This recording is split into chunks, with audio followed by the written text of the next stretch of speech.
Queridos irmãos, queridas irmãs da Associação Espírita Chico Xavier de Passo Fundo, o nosso abraço especial a todos, a nossa alegria de mais uma vez nos encontrar nesta live e conversarmos um pouquinho.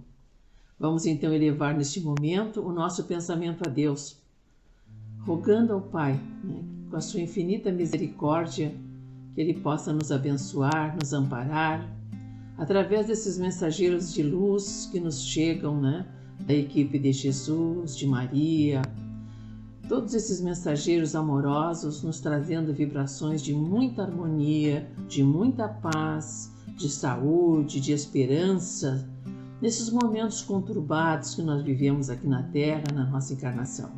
Então nós rogamos a Deus nesse momento que sejamos amparados, por esses momentos do trabalho, para que possamos modificar a nossa vibração mental e ajudarmos o nosso planeta a entrar numa outra sintonia, uma sintonia de amor, de luz, de energia boa.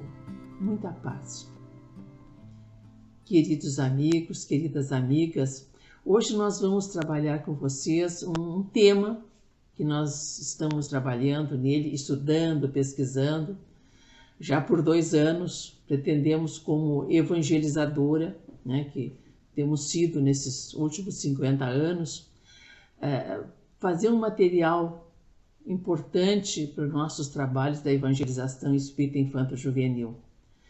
É sobre a vida de Jesus, a passagem de Jesus aqui na Terra, para que nós possamos refletir sobre a caminhada do nosso Mestre e o roteiro de luz que ele nos deixou, mas como foram as condições que Jesus veio até nós, nos deixar há 2000 anos atrás esse roteiro de luz que é o Evangelho, seu Evangelho de amor, que nos ajuda a encontrar o caminho que nós temos que seguir, nos mostra o roteiro a ser seguido na nossa atual encarnação. E para tal manifestação sobre um tema tão difícil e desafiante, é necessário até coragem, porque não é fácil fazer toda essa pesquisa e essa abordagem. E nós nos baseamos muito nesse livro Ave Luz, de João Nunes Maia, que é um médium, e o Shaolin, que é o Espírito. Ave Luz, um livro extraordinário que nos traz muitos esclarecimentos sobre esta passagem de Jesus aqui conosco na Terra. Um outro livro também importante, de João Nunes Maia também, pelo Espírito de Shaolin, é Jesus Voltando. Aqui nós vamos encontrar como é que foi a caminhada de Jesus com os seus apóstolos, como é que ele preparou esses 12 apóstolos para depois eles divulgarem a Boa Nova para o mundo todo e nos chegar até os dias de hoje. Também nos baseamos muito neste livro de Ramatiz, O Sublime Peregrino. É uma obra muito bonita, muito importante para quem evangeliza, para estudar os detalhes da vida de Jesus. E vejam que é um livro antigo, é de 1965, e o que o Ramatiz nos traz aqui sobre a vida de Jesus, os seus feitos, os seus apóstolos, nós vamos ver que ele faz algumas modificações necessárias nas informações, muitas das quais foram alteradas pela Igreja Católica Apostólica Romana, para adequar as passagens de Jesus e a própria história da sua passagem aqui na Terra, para adequar aos dogmas impostos, para serem aceitos pelas pessoas que não têm discussão, que não se possa discutir. Então nós vamos ver que Ramatiz antecipou até alguns fatos que estão chegando agora, na pesquisa que está sendo feita aí nos manuscritos que estão sendo encontrados lá em Quarum, lá nas montanhas lá junto ao Mar Morto, e que estão trazendo realmente novas luzes. São novos escritos do Evangelho que foram considerados apócrifos, não verdadeiros, e que foram deixadas de lado. Então, estão vindo agora, estão ressurgindo agora essa pesquisa extraordinária. Então, o trabalho, queridos amigos, queridas amigas, para nós trabalharmos a vida de Jesus aqui na Terra, ele não é fácil, não é fácil. Nós sabemos que Jesus é esse espírito de escola, esse anjo luminar, que ajudou a construir as primeiras manifestações físicas do nosso planeta Terra. Ele já era anjo, né? Um anjo estelar, já tinha evoluído, passado pelas sucessivas fases que nós estamos passando e evoluído, e é agora um assistente de Deus, nosso Pai, né? Então, Jesus, como é que foi esta preparação da humanidade aqui na Terra? A responsabilidade de Jesus é nos encaminhar para o bem, é fazer com que nós possamos despertar para a verdade, através da informação que ele nos traz da Boa Nova. E antes dele vir, há 2000 anos atrás, estar presente conosco, ele enviou vários embaixadores, que nos tempos, né, foram em diversos locais, foram reencarnando, né, Zaratustra, Confúcio, Buda, Zoroastro, Sócrates, Platão, Buda, Confúcio, em diversos pontos, né, do planeta, vieram seus embaixadores para antecipar, né, esse momento da verdade, né? Esses embaixadores vieram para antecipar esses momentos e preparar o seu caminho. E o último deles, que tinha vindo, né, o último embaixador foi Moisés, 1500 anos antes da vinda de Jesus. Então, outro material da nossa pesquisa, né, são todas as obras da Amélia Rodrigues, recebida, né, pela mediunidade do nosso querido Divaldo Pereira Franco. E a Amélia Rodrigues traz, né, todas as informações nos sucessivos livros que o Divaldo vem recebendo nesses últimos anos, né, sobre... Ela traz as passagens da vida de Jesus muito importantes. E nesse livro, né, Vivendo com Jesus, ela vai nos dizer o seguinte: sendo Jesus o Rei Solar, por ocasião do seu mergulho nos fluidos grosseiros do orbe terrestre, também se fez acolitar por anjos e por serafins, quer dizer, ele se fez acompanhar, ele se fez proteger, né, por anjos e serafins, por apóstolos do bem e da misericórdia, que lhe prepararam a senda a percorrer, havendo eles habitado a terra anteriormente para aplainar-lhes a estrada, ou permaneceram nos círculos da luz, contribuindo com a sua vontade soberana, quando da instalação do reino de Deus nas mentes e nos corações humanos. De igual maneira, vai nos dizendo ela, expressivo número de espíritos em processo de redenção das provas que se encontravam submetidos ofereceram-se para testemunhar-lhe a grandeza, vestidos por organismos doentes, sob ações indignas de entidades, de modo a servir-lhe de voluntários para as curas, sem violência à lei de causa e efeito. Muitas vezes, vai nos dizer ela, né, diante dos sofrimentos humanos, Jesus elegia alguém destituído de débitos do passado, ante as divinas leis, a fim de demonstrar o seu poder e instalar a confiança entre os desesperados. Aí ela vai dizer que a ressurreição de Lázaro, da filha de Jairo, do filho da viúva de Naim, todos foram processos importantes para nos despertar naquela época, 2000 anos atrás, né? Então, o seu ministério, nos diz Amélia Rodrigues, foi programado muito tempo antes. Nos diz Ramatiz, nesta obra em que nós estamos nos baseando também para conversarmos com vocês, que Jesus, para poder reencarnar num processo normal, e ele diz com todas as letras, eu não vim destruir a lei, ele não veio destruir a lei, ele veio cumpri-la. Então Jesus se submete a uma encarnação, já espírito de escola elevadíssimo, e conta esse espírito amigo, né, Ramatiz, e outros também, e outras fontes que nós já estudamos, que Jesus teve que se preparar por 1000 anos. Isso é o tempo contado na nossa Terra, aqui no nosso planeta, né? Esse tempo, 1000 anos, ele teve que adensar o seu perispírito para poder reencarnar no planeta Terra. Vejam de quantos sacrifícios, né, Jesus se submeteu para vir pessoalmente agora, né, trazer a mensagem com toda a clareza e viver a mensagem. Ele veio viver a mensagem de amor, de luz, né, trazendo a boa nova que Deus é Pai, é o nosso Criador, que nós somos todos irmãos, que temos que nos amar uns aos outros, que temos que amar a nós mesmos e amar aos outros. E veio dar cumprimento a todas as leis, a lei mosaica especialmente, né? Ele veio dar cumprimento. Então Jesus vão reencarnando nesse período todo, vão reencarnando uma corte, como nos diz a nossa querida Amélia Rodrigues, uma corte de espíritos vão reencarnando na Terra.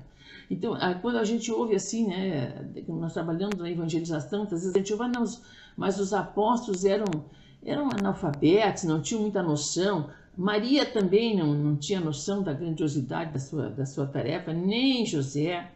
Na realidade, não é assim, né? Não é assim. São espíritos que se prepararam profundamente na espiritualidade para vir acompanhar Jesus, dar-lhe testemunho e ajudá-lo neste sacrifício imenso que ele fez para vir nos trazer a boa nova. E que hoje a gente às vezes nem valoriza muito, né? Nos contam esses amigos espirituais que 150 anos antes do ano 1, né, do nascimento de Jesus, 150 anos antes, entre os antigos profetas do povo judeu, muitos reencarnaram com a missão de fundar uma seita, uma associação moral e religiosa, a seita dos essênios, para muitos encarnarem e darem também a sustentação vibratória necessária que Jesus precisaria. Então, muitos espíritos iluminados foram reencarnando para dar essas condições que o mestre precisava, né? Então, os essênios, que foi essa associação moral e religiosa que surgiu lá na Judéia e se espalhou pela Galileia, na verdade, reencarnavam nessas seitas antigos profetas, né? Por esses 1500 anos até a vinda de Jesus, o povo judeu foi recebendo profetas que foram até preconizando e trazendo a informação de que o Messias, o Salvador do mundo, chegaria. Chegaria um momento em que ele viria à Terra. Então todos esperavam. Isaías traz com precisão como seria os passos dessa vida, né, dessa encarnação. Então os essênios se organizavam nessas comunidades, né, e eles tinham uma vida, né, moral muito límpida, e eles não se ostentavam, não degladiavam com as ideias, com os fariseus, com os doutores da lei, nada disso. Eles procuravam, né, as montanhas, os montes, os lugares mais ermos, né, rurais, e ali eles constituíram as suas pequenas comunidades, e trabalhando com ervas, com plantação, né? Eles eram, os essênios do círculo interno eram vegetarianos, então, e eles cultivavam todo um rigor de oração. Os espaços eram, apesar de serem grutas, antigas minas, nas montanhas, né, daquele calcário terrível, daquela região toda, eles iam então ali formando pequenas comunidades extremamente harmônicas, né, equilibradas, sem necessidade de grandes posses, né, e eles iam vivendo dessa forma, né? Então, mas não só eles preconizavam o ensino da verdade, eles eram reencarnacionistas, eles utilizavam o passe, a vibração das mãos, né? Eles acreditavam em Deus e na imortalidade da alma, na reencarnação. Então eles preconizavam todas essas ideias importantes, né, e ajudavam o povo judeu naquelas dificuldades que, naquela época, 2000 anos atrás, o povo judeu estava sofrendo. Quer dizer, sob o domínio romano, do Império Romano, Roma dominava praticamente todo mundo conhecido da época e explorava demais as nações subjugadas a ele. Toda pessoa tinha que pagar imposto para Roma, e Roma consumia aqueles recursos todos com avidez, e esses essênios, né, procuravam então amenizar a miséria, a pobreza, o sofrimento, porque as famílias eram numerosas, as famílias judias, né, eram numerosas. Então o que os essênios faziam? Eles preparavam, tinha aquele grupo mais evoluído de anciãos, mas eles também, que era o círculo interno, que tinha as regras, tinha o seu estatuto muito rígido. A base era o silêncio, eles não comentavam isso, né, fora da grei deles, né, ninguém sabia, mas eles também preparavam aqueles que iam trabalhar com as ervas, os terapeutas. Vejam só, eles preparavam os terapeutas que iam ministrar a vibração, que nós conhecemos como passe, iam ministrar as ervas para a saúde, e isso tudo era muito importante, né? E também ajudavam aquelas famílias numerosas, eles ajudavam fornecendo muitas vezes víveres, né? Então, o que nós fomos descobrir nessa pesquisa, né? Que José, o pai de Jesus, era terapeuta essênio. Era terapeuta, ele utilizava esses recursos, e que muitas vezes os essênios ajudaram a família de Jesus, que ficou numerosa. A família de Jesus ficou numerosa, né? Porque, imaginem, Maria e José, já espíritos escolhidos, preparados para vir com essa tarefa, né, de fornecer a Jesus um corpo físico pelos meios naturais, né? Quando José se encontra com Maria, ele já era viúvo. Não era um homem velho, como bota aí o José com 80, 90 anos, era um homem com 30 e poucos anos, 40. E Maria era uma jovem de 20 anos, 18, 20 anos, que ficou órfã e tinha se preparado, né, no templo de Jerusalém, no templo de Sião, entre aquelas jovens, né, que vão lá para aprender a Torá, aprender as artes manuais, né, a trabalhar. Então Maria foi preparada, porque ela ficou órfã com 12, 13 anos. Então ela foi encaminhada para esse preparo, né, e se tornar uma esposa, né, futuramente, para algum homem que a escolhesse, e então fundar um lar. E José a escolhe, né? Quando ela completou a idade que já podia sair dessa formação que ela tinha no tempo, ela então casa com José. José já tinha 5 filhos do antigo casamento, que ele tinha ficado viúvo com Débora. Então ele traz 5 crianças pequenas, e Maria acolhe aquelas crianças, né, como filhos queridos, filhos da alma. Maria engravida, né, ganha Jesus. Em que circunstâncias extraordinárias, porque a profecia falava, né, que Jesus, e eles moravam em Nazaré, uma cidade em Nazaré, distante até de Belém, mas falavam que o Messias nasceria em Belém, e nasceria com uma extrema pobreza, simplicidade. E quando Maria está já em estado adiantado de gravidez, José tem que se deslocar com ela para Belém. 130 quilômetros no lombinho de um burro até chegar a Jerusalém, e mais 10 quilômetros para chegar em Belém. Então, e contam os historiadores que José teve que ir para lá por causa de um recenseamento, que o rei romano queria saber quantas pessoas estavam sob seu domínio na Palestina. Então, José se desloca com Maria, a jovem esposa grávida, mas na verdade também o nosso Ramatiz vai dizer que lá morava uma tia de Maria, que era parteira, E José muito preocupado, porque Maria ficava embevecida com aquela gravidez. Imaginem, né? Recebendo um anjo de luz. Há aquela conversa com o anjo Gabriel, tudo isso é real. Maria viveu aqueles momentos, né? Porque Jesus teve um aparato muito grande da espiritualidade, né?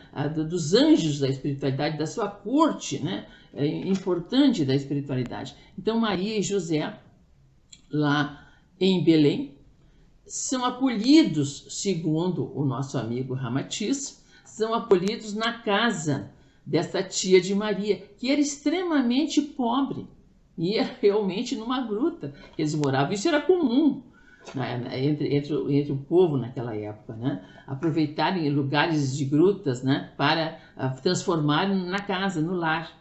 E ali então, quando Maria se aconchegou ali, a tia a examinou, né, e o nenê já ia nascer, e nasce realmente Jesus, né, das mãos daquela tia adorável que era Sara, né, e o tio muito respeitador, e eles ficam ali em Belém até o menino completar 8 dias, e levam no templo de Jerusalém, que era 10 quilômetros de Belém. Levam ao templo, então há aquele momento em que encontram Simão e Sara, né, e Ana, e profetizam que era reconhecendo o Messias, né, aqueles idosos, mas também na noite do nascimento também, os pastores no campo ouviram aquelas vozes e que viram luzes, né, e havia uma estrela em cima. Imagina a luz que vinha dos espíritos superiores para aquele momento extraordinário, né, dando cobertura a Jesus encarnando num corpo físico, né, encarnando. Então, e aí há depois aquele episódio, né, de que Herodes fica sabendo pelos reis magos que vieram do horizonte, que viram aquela luz, sabiam que estava nascendo o rei do mundo, né, o Messias esperado. Não era só esperado entre o povo judeu, entre os povos orientais também esperavam esse Messias de luz. E eles então, visitando Herodes primeiro, por deferência, por respeito, né, porque estavam na terra estranha, num país estranho, mas Herodes ficou muito preocupado quando eles disseram que iam visitar o rei que havia nascido, né, o rei dos astros que havia nascido. E conta a história que Herodes, mas os magos foram avisados que não voltassem para Jerusalém para dar, porque o Herodes queria saber onde é que era e pediu que os magos voltassem lá depois que encontrassem Jesus em Belém e dissessem aonde que ele estava. A intenção dele não era honrá-lo, como ele havia informado, né, aos reis magos, mas era justamente eliminá-lo, porque ele viu naquele ser, né, naquela criança, um futuro inimigo, né, e o seu reino estaria em perigo. Mas os reis magos, avisados pela espiritualidade, vão por um outro roteiro, e José e Maria, José é avisado, porque Herodes mandou que, como ele percebeu que os reis magos não voltavam para Jerusalém, ele decretou que toda criança com menos de 2 anos em Belém tinha que morrer. E realmente houve uma matança muito grande. E José e Maria vão para o Egito, amparados pela espiritualidade e com os recursos que os reis magos tinham trazido em ouro, em incenso e bejoim, coisas lindíssimas, né? José consegue viver, né, com Maria e Jesus no Egito. Só depois que o rei Herodes morre é que eles retornam para Nazaré. Então aí vejam, né, como muitas vezes a história é truncada, né, é modificada, é alterada conforme os interesses, né? Então nós vamos ver que Jesus em Nazaré ele vai passar praticamente a sua infância. E quando ele completou 10 anos, Maria já tinha 4 filhos. 4 filhos, irmãos de Jesus. E depois nasceram mais 2, né? Então, é Efraim, José, Elizabeth, Andréia, Ana e Tiago. Ana e Tiago.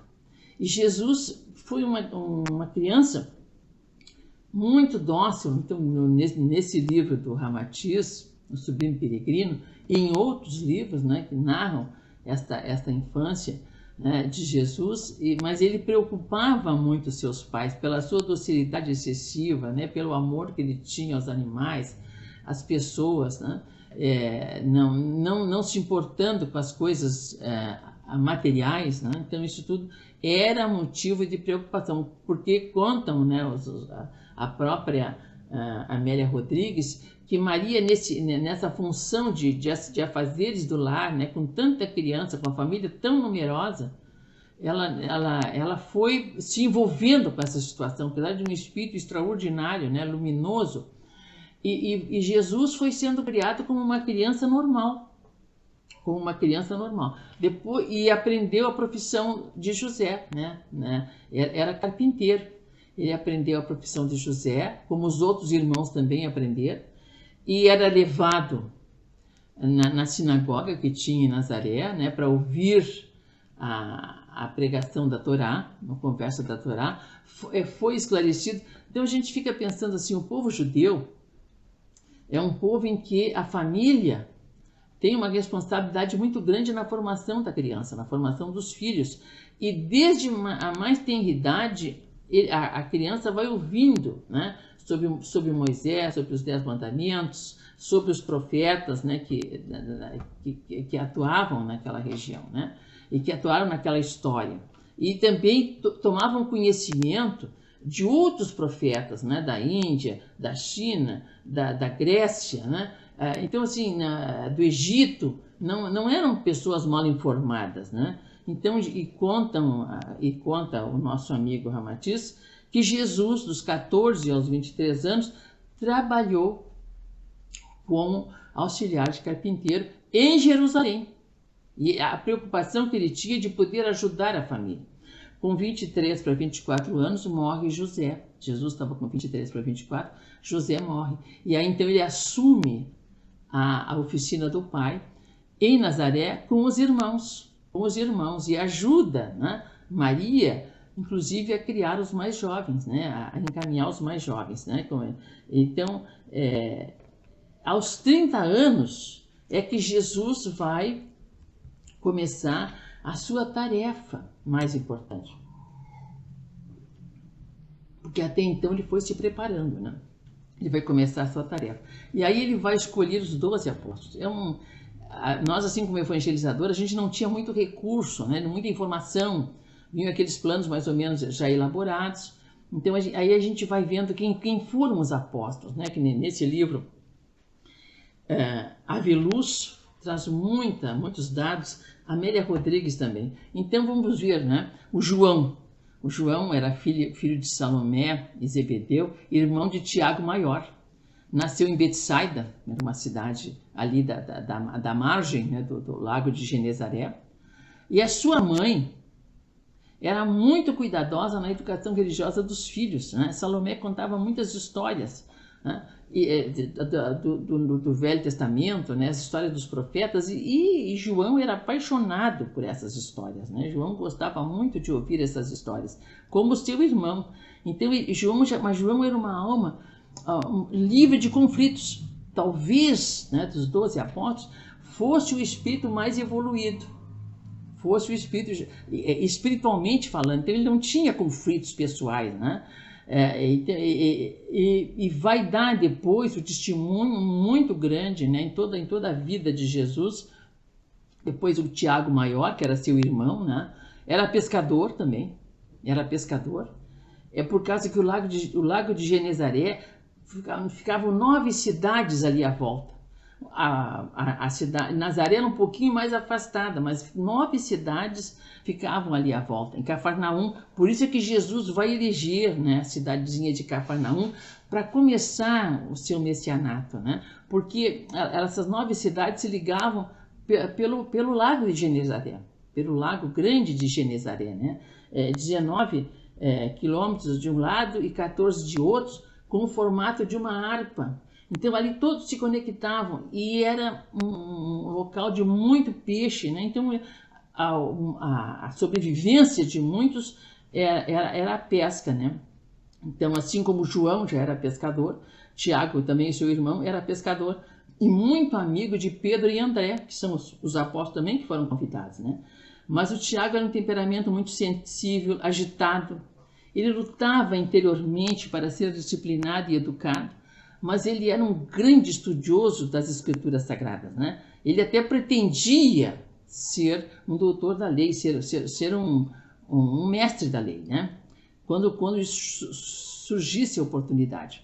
No entretanto, como discípulo de Jesus, ele vai se dedicar totalmente porque ele reconhece realmente Jesus como o Messias esperado, por tudo que ele já conhecia, né? E ele vai ser... Ele vai pregar depois do Pentecostes, né? Depois que Jesus foi crucificado, e eles saem de 2 a 2, ele vai até os confins da Espanha, Portugal, né? Pregando e ajudando as pessoas, né? E quando ele volta para a Palestina, no ano de 44, é o primeiro apóstolo que foi martirizado na Palestina. Depois, é o primeiro apóstolo de Jesus, depois de Jesus. Então, já o João, irmão de Tiago Maior, não foi martirizado. Foi o único apóstolo que ficou vivo até mais ou menos 103 anos, né, conforme a fonte. Depois, então, veio Pedro, né? Pedro, que era natural de Betsaida, essa cidade que hoje está meio ainda submersa, né? Mas estão pesquisando sobre ela. Pedro era pescador, ali daquele mar da Galileia. Ele tinha muito prestígio, né? Ele tinha uma sociedade grande com seu irmão André e com alguns desses outros apóstolos de Jesus, né? E ele conhecia o mar da Galileia como a sua mão. Ele era muito sensível, né? E conhecia, mas de um grande coração, né? Era enérgico, né? Ele tinha muita liderança naquele grupo, né? E ele foi o primeiro apóstolo a ser convidado por Jesus, né? E ele ofereceu a sua casa, porque Pedro já tinha uns 40 anos, velho, né? Para a época, né? Ele já tinha uns 40 anos, era casado, e tinha a sua casa em Cafarnaum. E ele então cede o espaço da sua casa para as primeiras pregações de Jesus, né?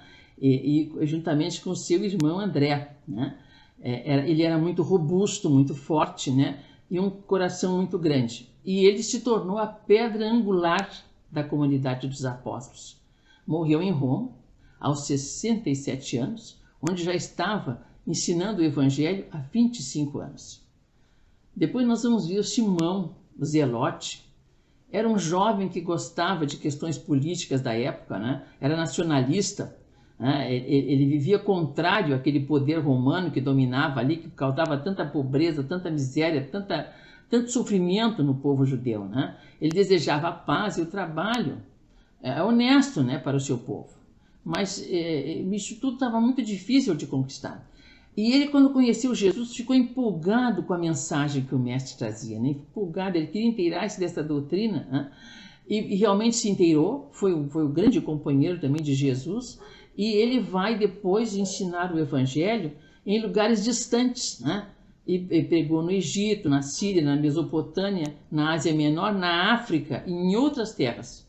E foi martirizado por volta do ano 100. Então, interessante essa questão, né? Filipe era um outro apóstolo muito importante do mestre, era de Betsaida, da mesma cidade de Pedro e de André, agora Pedro morando em Cafarnaum, mas Betsaida era a cidade de origem. E Filipe era muito cauteloso na busca da verdade, era muito vigilante, mas ele era adepto, fervoroso de Moisés, entusiasmado, cheio de energia, né? Era muito observador da vida social. E ele, quando Jesus voltou para a espiritualidade, ele uniu-se ao apóstolo Bartolomeu e foi pregar o evangelho na Ásia Menor, especialmente na Índia e na Armênia. Morreu na Turquia, martirizado, aos 87 anos, né? Depois nós temos Judas Iscariote, que é muito interessante a história de Judas, porque a gente ouve aquela história da traição, do beijo. Segundo Ramatiz, isso não aconteceu.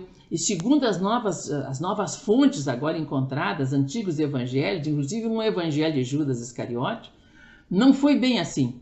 Né? Não foi. Judas tinha essa ideia, né, de vangloriar os poderosos e tudo, e queria que Jesus se submetesse a isso para que o seu evangelho pudesse ser divulgado. Ele tinha uma esperança muito grande nessa situação. Né? Ele era dotado de grande sensibilidade, ele era conhecedor profundo das Escrituras e tinha certeza de que Jesus era o Messias. Apesar de muitas vezes ele ficar depressivo, né? Era dotado de bons sentimentos.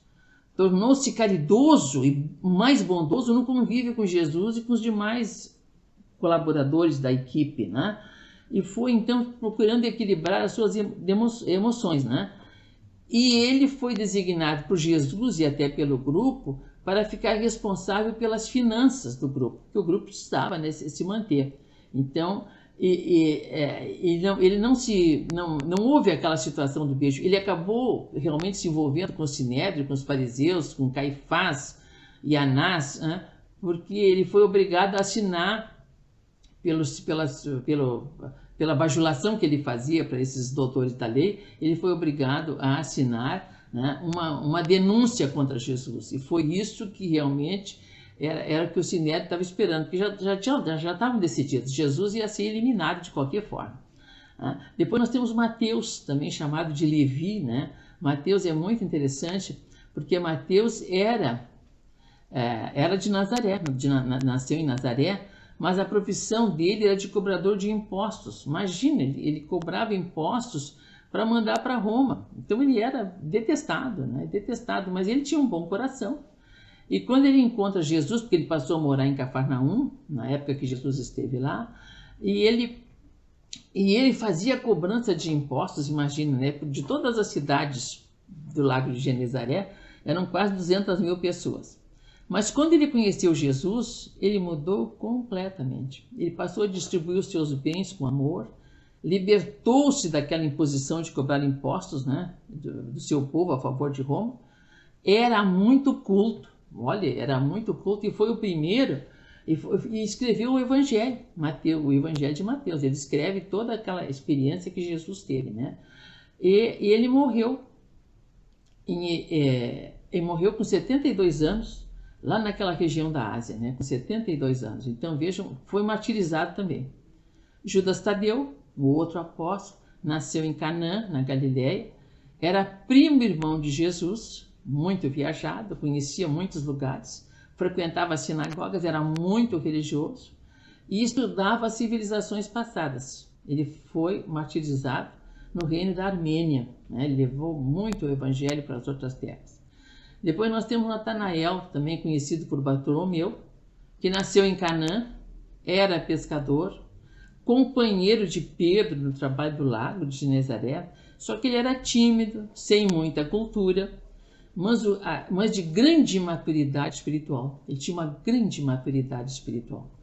E ele conhecia profundamente os ensinos de Moisés e esperava ansiosamente a vinda do Messias quando ele se deu, né, conta que estava com o Messias. Né? Tinha grandes qualidades morais. Também saiu depois do Pentecostes a divulgar a Boa Nova, né? E foi martirizado na Caucásia. Vejam que eles iam longe naquela época, né? Longe. Depois nós temos Tiago Menor, e aqui uma referência muito interessante, né? Que a gente vai achando. E sobre Tiago Menor a gente não encontra quase referência, porque Tiago Menor é o irmão mais moço de Jesus, filho de Maria e José. É o irmão mais moço. Então, assim, com aquele dogma da virgindade de Maria, eles eram primos, né? Não, mas ele era irmão de Jesus. Jesus ajudou Maria a criá-lo, né? E ele tinha um grande amor por Jesus. E ele se deu conta de que o irmão era o Messias esperado, né? E não abdica de ir acompanhar Jesus aonde ele ia, para desgosto até dos outros irmãos, né? E também preocupação de Maria. Mas ele aguardava realmente, ele tinha certeza que Jesus, o seu irmão, era o Messias esperado, e se dedicou profundamente também na divulgação do Evangelho, acompanha todo aquele martírio de Jesus, toda aquela situação, né? Ele acompanha tudo ali junto com os outros apóstolos, né? Depois nós temos o Tomé, que nasceu na Galileia, era também pescador, era muito culto também, racional, viajava muito, era comunicativo, ele estudava muito os escritos do Egito, da Caldeia, da Grécia, de Roma. Quando conheceu Jesus, teve imenso prazer em começar a acompanhar. E ele foi martirizado na Índia, em 72 depois de Cristo, no ano 72, né? E aí nós temos André, de Betsaida, né? André, irmão de Pedro e pescador, tinha como norte da sua vida a religião judaica, né? Antes de conhecer Jesus, foi discípulo de João Batista, né? Que nós nem conversamos sobre João Batista, que não vai dar tempo de falar sobre João Batista. Então ele admirava muito as colocações também dos filósofos gregos, especialmente Sócrates e Platão, e foi um grande apóstolo, né? que saiu a divulgar a mensagem de Jesus depois da crucificação, e morreu na Grécia. Então vejam que eles saíram para tudo que era lado, né? E morreu na Grécia. Então estes foram os 12 apóstolos, né? que conviveram diretamente com Jesus, né? Que ajudaram o Mestre na construção de todo esse projeto de luz que hoje nós espíritas temos a grata alegria, né, de ver o Evangelho do Mestre, o Evangelho primitivo, o Evangelho real, recuperado por Allan Kardec, né, no Evangelho segundo o Espiritismo. Ali nós temos a essência desses ensinamentos e vamos percebendo o quanto nós precisamos, né, nos modificar, né, através desse roteiro de luz. E Jesus foi então, com este grupo que ele formou, Jesus sai a pregar em todas as regiões, né, de Israel, em todos os cantos, em todos os locais, e esse grupo ia com ele, fiel. E vejam que Judas é que reunia, todos eram trabalhadores, todos tinham recursos, né, parcos, mas tinham, e de quando em quando Jesus liberava os que tinham que manter a família e iam só os solteiros, acompanhando ele nas diversas caminhadas de pregação do Evangelho. E era impressionante o que eles assistiram, né? As multidões daquelas regiões seguiam a Jesus, buscavam Jesus, né? Porque Jesus não só curava do corpo, mas curava a alma, né? Dava mensagem de luz, de esperança, e os apóstolos foram sendo testemunhas vivas, né, dessa situação. Tanto é que quando Jesus em Jerusalém, e Jesus ia seguido a Jerusalém, é outro detalhe que a gente fica omitido, né? Que Jesus foi quando tinha 12 anos, né? Aquela situação lá na infância, que Maria e José não achavam um filho, e ele estava com os doutores da lei já há 3 dias conversando sobre a lei mosaica, né? E isso Jesus fazia muito. Ele fez aos 12 anos, mas ele pregava nas sinagogas, né? Ele era considerado assim um profeta itinerante. Aos que não compreendiam bem a missão dele, entendiam que ele era um profeta itinerante. E Jesus caminhou com esse grupo extraordinário de apóstolos por toda a região. Então esse grupo foi preparado na espiritualidade, né? Eles não nasceram assim, bom, Jesus encontrou por acaso. Não, minha gente. Então, todo esse processo que nós estamos contando, conversando, né, com os irmãos, todo esse processo foi muito bem programado na espiritualidade.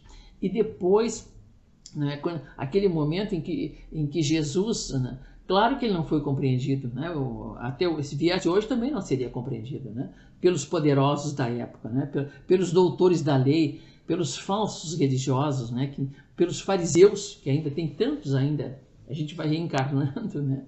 E traz ainda esses resquícios do passado.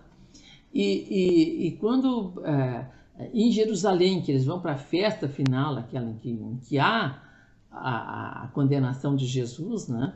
Então o nosso amigo Ramatiz conta de forma extraordinária aqueles momentos, né? Jesus tinha muitos amigos, muitos espíritos que vieram, que reencarnaram para lhe dar sustentação. Assim como Lázaro em Betânia, né, na cidadezinha de Betânia, que ficava a 4, 5 quilômetros de Jerusalém. as suas duas irmãs, né, Maria e Marta, todos os espíritos que vieram para amparar a caminhada, né, dar sustentação. Jesus tinha muita dificuldade, por final, ele não poderia nem viver mais tanto tempo no corpo físico, dada a grande vibração que ele tinha, né, como espírito já angelical. Então ele vivia com muitas dificuldades e ele orava muito, e os apóstolos ficavam impressionados na necessidade que Jesus tinha, né? Sendo tudo o que ele fazia, por que ao término, né, de cada andança, de cada atividade, ele procurava ficar só e orava a Deus, né? Essa ligação com Deus, né? E ele chega um momento em que eles vão perguntar, mas mestre, por que tu oras tanto? Aí que ele vai explicar, segundo a Amélia Rodrigues, né, que nós precisamos mais de prece do que de pão. Vejam só, né? A gente entrar nessa sintonia, né, de equilíbrio, de harmonia. Então era como ele se harmonizava, né? Então ele buscava esse recurso, né? E sendo amparado. Claro que havia toda uma pleiade imensa de espíritos iluminados dando cobertura a essa missão. Também havia uma pleiade de espíritos negativos, né, que procuravam colocar tudo o que era empecilho, né? E a gente sente isso. Eu, por exemplo, há 2 anos estudando essa história, porque eu quero escrever esse livro, né, para deixar as coisas, para facilitar a vida do evangelizador. Então a gente sente essa vibração difícil também que nos impede muitas vezes de dar continuidade, né, de uma obra como essa. Mas é isso então, queridos irmãos, queridas irmãs, né, que há muito mais coisa para ser dita, né, mas procuramos trazer assim a história real, né, desta passagem do Mestre aqui pela Terra, que não veio destruir a lei, mas dar cumprimento à lei, né, e mostrar o caminho que nós temos que seguir. Então, que possamos, né, refletir mais sobre este imenso espírito iluminado que é o governador do nosso planeta, é o responsável pela nossa evolução e que nos ampara a todo momento, né? Então, vamos agradecer a Deus, né, a oportunidade de estarmos convivendo, né, neste momento com essa temática tão importante, e que Jesus nos ajude, né, a que possamos a cada dia nos melhorar pessoalmente, né, a cada dia buscar esse recurso extraordinário da sintonia com o alto, da sintonia com os bons amigos espirituais, que possamos estudar mais o seu Evangelho de Luz, né, que Allan Kardec tão sabiamente estrutura no Evangelho segundo o Espiritismo, e que possamos, né, com a nossa alma em festa, procurarmos a cada dia melhorarmos um pouquinho mais. Que a paz de Deus, nosso Pai, e de Jesus, fique nos nossos corações. Que assim seja. Muito grata pela atenção de Deus.